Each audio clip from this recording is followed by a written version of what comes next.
देवरन से रंग लगावा ये भौजी लगावा ये भौजी लगावा ये भौजी लगावा ये भौजी अपने देवरन से रंग लगावा ये भौजी।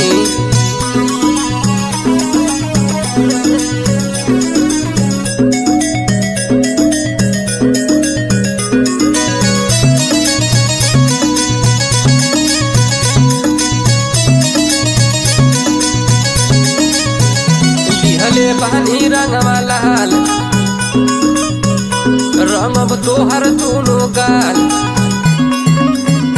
लिहले पानी रंगवा लाल रंगब दोनों तोहर गाल जनी होलिया में मन तरसावा ये भौजी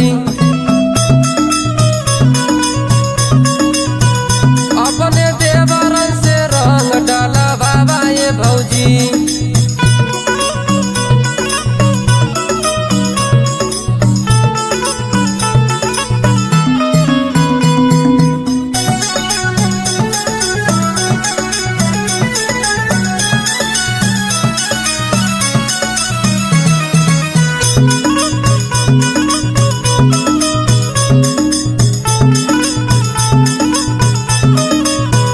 बिगड़ल फागुने में मान